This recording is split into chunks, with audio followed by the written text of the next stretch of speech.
Isha, doctor of Satish और रानी। उसके बाद काफी, डॉक्टर ऑफ धर्मवीर और सूरजमुखी, वो सीढ़ियों के पास खड़ी हो जाए। काफी, कोई आया बेटे घर से?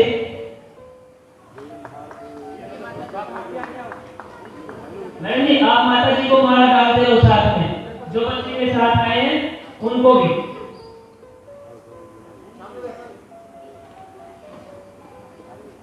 काफी आगे बेटे। इस ईशा लड़की के 604 अंक यानी 700 में से 86% छठी कक्षा में।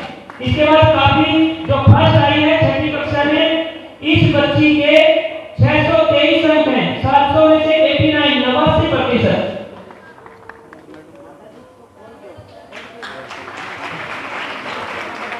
जी आप ही आए, आप ही, आप आशीर्वाद दे।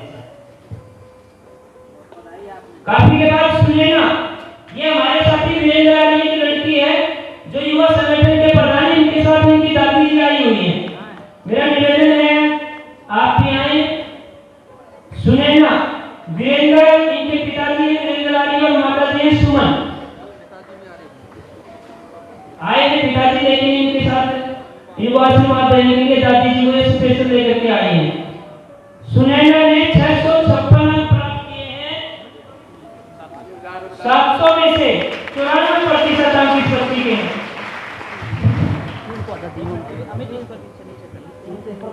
आ जाओ आ जाओ।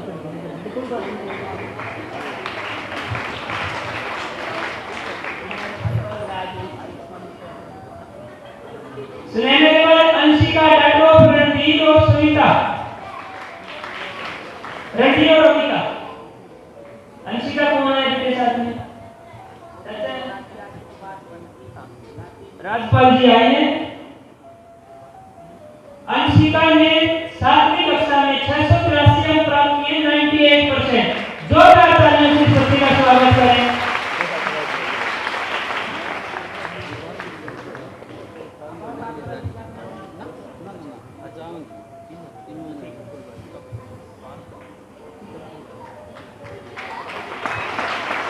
इसके बाद बोर्ड की परीक्षा 10+2 की कक्षा वाली लड़कियों को बुलाएंगे, उनको जाना है, बाकी बच्चियों को बाद में सम्मानित करवाएंगे 5 मिनट बाद।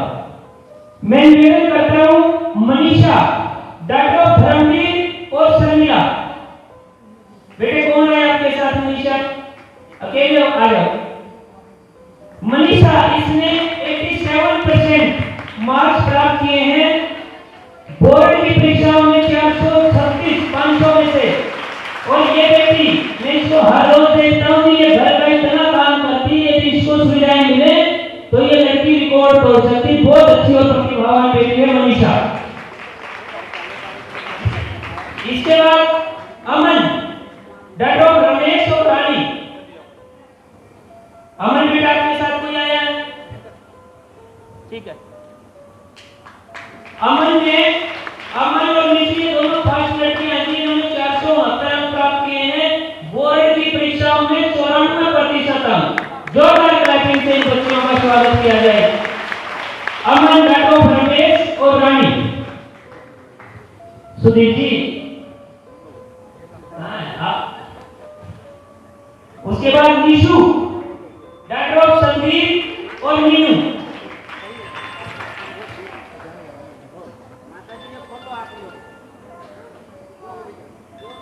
निशु, डॉक्टर संदीप और मीनू। बेटे कौन है आपके साथ? निशु दादी, हाँ बेटे। निशु ने भी 500 में से 469, 94% मार्क्स प्राप्त किए हैं बोर्ड की परीक्षाओं में। हम इन सभी बच्चियों के उज्जवल भविष्य की कामना करते हैं और परमपिता परमेश्वर से प्रार्थना करते हैं कि इतनी शक्ति दे कि आगे जाकर के खट्टर कुल का, खट्टर ग्राम का नाम सरल अक्षरों में लिखे। निशु, डॉक्टर संदीप और मीनू।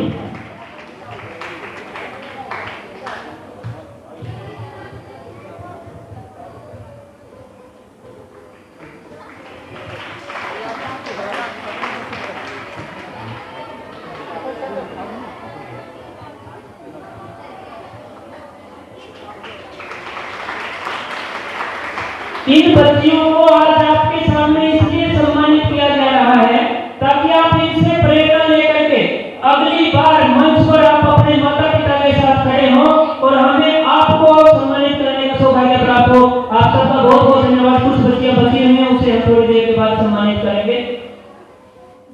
अध्यापकगण, अभिभावक व मेरे प्यारे दोस्तों, आप सभी को मेरा नमस्कार।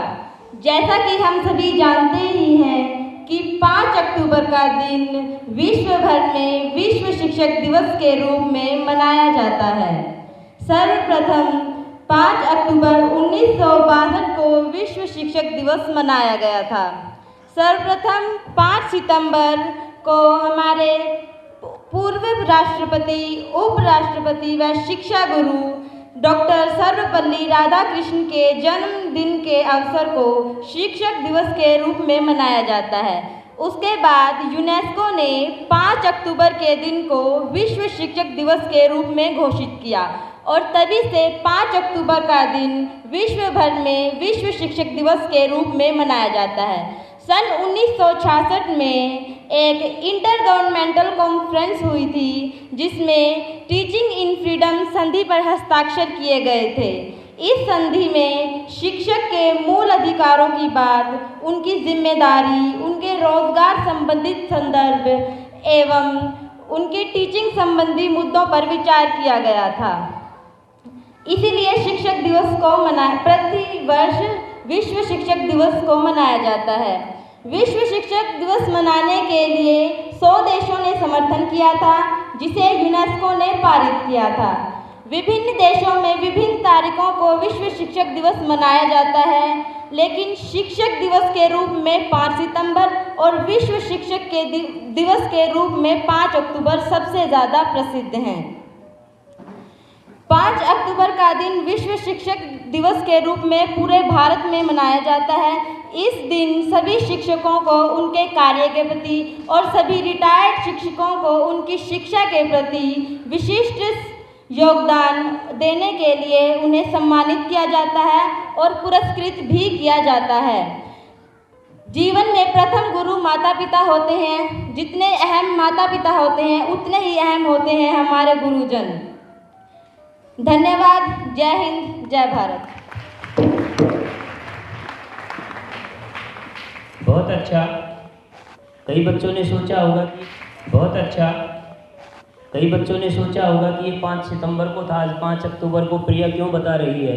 प्रिया ने दोनों दिन बताए हैं। 5 सितंबर को भारत में शिक्षक दिवस मनाया जाता है और 5 अक्टूबर को यूनेस्को द्वारा United Nation of educational scientific and cultural organization उसके द्वारा 5 अक्टूबर को विश्व शिक्षक दिवस मनाया जाता है। और ये अक्टूबर का महीना है, 3 तारीख है, परसों हमारा जो अध्यापक दिवस मनाया जाना है वैश्विक स्तर पर जिसे मनाते हैं। इस विषय को इस प्रिया एक छोटी सी बच्ची ने आपके बीच रखा।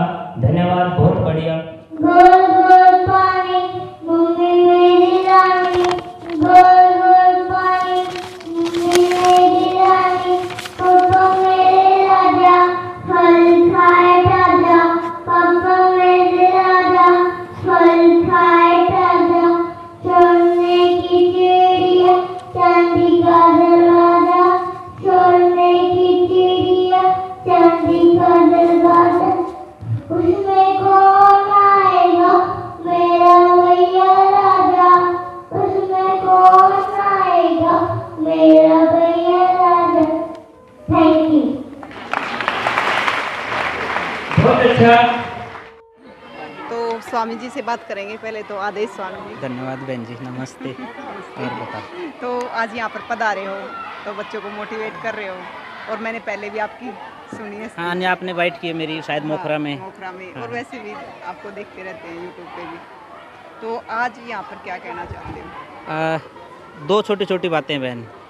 सबसे पहले तो नवरात्रे चल रहे हैं और वो नवरात्रों का असली रूप ही यही है कि जो वास्तव में जिनका सम्मान करना चाहिए ना, उनका सम्मान हुआ है। आज गांव में उन बेटियों का सम्मान हुआ है जो पढ़ाई में विशेष हैं। आपने देखा होगा 41 बच्चियाँ हैं 10वीं क्लास में, 27 फर्स्ट डिवीज़न हैं, 8 मेरिट हैं, कोई बच्ची फेल नहीं है। शायद लड़कियों का ये ऐसा प्रथम स्कूल होगा जिसमें 100% रिजल्ट है। किसी भी क्लास में, जो बोर्ड की क्लास थी पर्टिकुलर, कोई बच्ची फेल नहीं है। उन बच्चियों को सम्मान के लिए हमारे गांव के बहुत अच्छे नौजवान साथी हैं, रामवीर जी, वो आए, और यहाँ का युवा संगठन है, हमारे जो विद्यालय परिवार है, उसकी वजह से भी। और मैं खुद यहाँ 2 साल इस विद्यालय में पढ़ा हूँ, जो पहली और दूसरी में था, इसी विद्यालय में पढ़ा था, तो इसलिए मेरा भाव था कि वहाँ चलना है। और दूसरा आजकल जो कुछ चल रहा है, खास करके बेटियों को हम दूसरे दर्जे का मानते हैं। मैं अभी बच्चों से प्रश्न कर रहा था कि बेटियों की पूजा की बात हम करें। आज जैसे नवरात्रों में 10-10 घरों में जाएंगी बेटियां, ढूंढ के लेके आएंगी, जी हमारे यहाँ खाना खिलाना, हमारे यहाँ खाना खिलाना है। लेकिन ये यही भारत है जिसके अंदर माँ के पेट में बेटियों को मार देते हैं। तो आज इनके सम्मान को सुरक्षित रखना प्राथमिकता में तो इसीलिए आया था कि असली नवरात्रे मनाने तभी सार्थक हैं जब इन माँ बहन बेटियों के मान सम्मान को हम बरकरार रखें। दूसरा, इनके ऊपर समाज की सबसे बड़ी जिम्मेदारी है। कुछ लोग, आजकल के धार्मिक लोग भी कह देते हैं कि बेटियों को गायत्री मंत्र बोलने का अधिकार नहीं। गायत्री मंत्र से हम परमात्मा से बुद्धि मांगते हैं, और जिस बेटी को समाज का निर्माण करना है, जिस बेटी ने अपनी संतान को संस्कार देने हैं, वो अगर अनपढ़ रहेगी, वो पढ़ेगी ही नहीं तो फिर कैसे बनेगी। तो यही है मेरा, तो बल्कि संदेश भी यही है, असली नवरात्रे मनाने हैं तो इन बेटियों को पूरे अवसर दो काम करने के। आज कोई फील्ड छूता नहीं है, पर उसके बावजूद भी कहीं ना कहीं समाज में संकीर्णताएं हैं। इनको दूसरे दर्जे का मानना या ये मान लें कि भाई ये तो नहीं कर सकती। आज आप हैं, कैमरे के सामने खड़े हैं, माइक लेकर के दबंगाई से बोल भी सकते हैं, अपने प्रश्न पूछ भी सकते हैं, चाहे कोई राजनेता कोई भी है। कोई क्षेत्र ऐसा नहीं बचा है, चाहे मेट्रो की बात हो, जहाज चलाने की बात हो। हम लोग कई बार विदेश जाते हैं तो बहुत सी फ्लाइट ऐसी होती है जिसमें पायलट जो है एक लड़की होती है। राजनीति के क्षेत्र में आज देखेंगे देश के सबसे बड़े पद के ऊपर मुर्मू जी बैठे, द्रौपदी मुर्मू जी मामी राज्यपाल के राष्ट्रपति जी के पद के ऊपर हैं, और उन्होंने भी बहुत बड़ा काम किया। किसी पर राष्ट्रपति में आज तक इतनी हिम्मत नहीं हुई कि आप वहाँ मांस को बंद कर दो। उन्होंने राष्ट्रपति भवन में मांसाहार बिल्कुल बैन करवा दिया। तो बेटियां आगे आएंगी तो ये अलग तरीके से सोचती हैं। व्यक्ति पुरुष जो है वो अलग तरीके से सोचता है। तो इनके हाथ में जो है ना, आने वाले समाज का जो है बागडोर इनके हाथ में है। तो इनको ज़्यादा से ज़्यादा समय भी देना, इनको सुविधाएं देना, इनका सहयोग करना, ये प्राथमिकता में रहना चाहिए। वैसे भी स्वामी जी कहते हैं लड़का पढ़ेगा तो एक घर शिक्षित होगा, लेकिन लड़कियां पढ़ेगी तो 2 घर शिक्षित होंगे। वेदों में ना न्याय के बारे में लिखा है, और एक आता है देहरी दीपक न्याय। देहरी अपने देहली को जैसे बोलते हैं कि बेटियां तो देहली का दीपक होती हैं। देहली के बीच में रखते हैं, उस साइड भी रोशनी करती है, अंदर की साइड भी रोशनी करती है। और एक बेटी यदि संस्कारित होती है ना, न सिर्फ 2 परिवार बल्कि पूरा का पूरा समाज संस्कारित होता है। आज समाज में विडंबना क्या है, लड़का 3 दिन घर मत आओ, कोई नहीं पूछता कहाँ से आए हो। बेटी 10 मिनट लेट हो जाती है तो हर आदमी क्वेश्चन करता है कहाँ से नहीं आई। वो उनकी मानसिकता कुछ दूसरी हो सकती है। वो भी दूसरा, इनके ऊपर सबसे बड़ी जिम्मेदारी है। बेटियां, परिवार का मान सम्मान इनके कंधों के ऊपर है, इसीलिए इनके ऊपर ज़्यादा जिम्मेदारी है। तो अवसर भी इनको हमें ज़्यादा से ज़्यादा देनी चाहिए। बेटियां तो वास्तव में समाज का निर्माण करने वाली, वेदों में भी आता है माता निर्माता भवति, माँ तो निर्माण करने वाली होती है। तो इसलिए इनके सम्मान जो है सुरक्षित आप लोग भी रख रहे हैं, हम लोग भी करें, उधर से प्राचार्य जी भी कर रहे हैं। और हम लोग तो प्राचार्य जी से मैं निवेदन कर रहा था, मैं उनसे पढ़ा हूँ पहले, आज से लगभग 18-20-22 साल पहले पढ़ा हूँ कि शिक्षा के साथ संस्कारों की जरूर आज आवश्यकता है, चाहे वो लड़कों की बात हो चाहे लड़कियों की बात हो। मैं तो बल्कि कई बार लड़कियों को संकल्प करवाता हूँ कि आप संकल्प करो, अपने घर में जो भाई हैं उनको जब राखी बांधते हो आप उनसे संकल्प करवाओ कि जब आप घर से बाहर निकलोगे तो जो बेटियां हैं ना, और वो भी किसी की बहन है, उनको गलत दृष्टि से नहीं देखना है। और जिस दिन बेटियां ये काम कर देंगी ना, अपने भाइयों को पुख्ता और मजबूत कर देंगी, और वो जब समाज में जाएंगे किसी से कोई इस तरह का दुर्व्यवहार नहीं करेंगे, तो समाज सुधरता हुआ नजर आएगा। और ये बेटियां ही कर सकती हैं, बेटों के बस की बात मुझे अभी तो लग नहीं रही, आगे करेंगे तो अलग बात है। सर एक चीज़ और पूछना चाहूँगी, आज इसी स्कूल में पढ़ा हो जिसमें आपने पहले पढ़ा है, तो कैसा फील हो रहा है? बहुत अच्छा भी लग रहा है। उस समय तो खैर इतनी सुविधाएं नहीं थी, ये जब तो टाइलें भी हैं, ऊपर छप्पर भी बहुत, वो उस साइड का पोर्शन बना हुआ था, मुश्किल से 4-6 कमरे होते थे। और मुझे याद है मेरी एक छोटी सी घटना, हमारे जो खेत होते थे इसी रास्ते से जाना होता था। मैं दूसरी क्लास में था और पहली बार साथियों के साथ मिलकर ये प्रयास करा कि चलो बंक मार जाते हैं कि बाहर निकलो। हम पिछली साइड में छुप गए, तो माँ को खेत में जाना था तो उधर से ही वो फंस गया। तो पहले ही दिन फंस गया जिस दिन से पे, तो उन्होंने कूट के वो प्रिंसिपल साहब के पास छोड़ के चले गए कि भैया तो बाहर भाग रहे थे। उस दिन के बाद कभी स्कूल से भागे भी नहीं, और परमात्मा के आशीर्वाद से जब तक पढ़े अपनी क्लास को टॉप किया और अच्छे विद्यार्थियों में रहे, कोई वैसा नहीं। पर अभिभूत हूँ कि जिस मिट्टी के अंदर हम घुटनों के बल चल करके कभी पढ़ते थे, मुझे याद है छोटा सा एक कट्टा लेकर के आते थे, वहीं बैठ के उसी पर रोटी खाना, वहीं पढ़ना। आज बहुत मतलब पुरानी स्मृतियाँ याद हैं। और मेरे पास एक उस वर्ष का, शायद मैं जब दूसरे में था, आज से 31-32 साल पहले, उस समय का एक फ़ोटो भी रखा हुआ है सुरक्षित। मैं बहुत छोटा सा था, अलग से ही वैसे दिखता भी था। मैं छोटा सा तो खैर आज भी हूँ, सबसे हल्का फुल्का सा रहता था।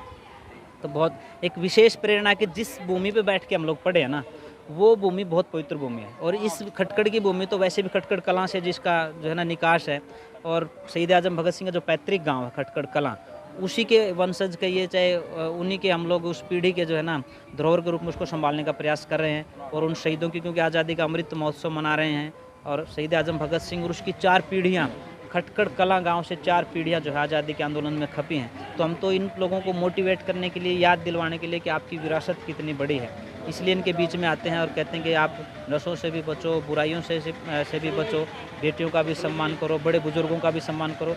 और 75 साल देश की आज़ादी को हो गए हैं, तो 75 साल से ज़्यादा उम्र के जितने भी बड़े बुजुर्ग हैं उनका भी अमृत महोत्सव मनाओ, क्योंकि मरने के बाद श्राद्ध करते हैं, जीते जी पिताजी को कुछ खिलाएंगे नहीं।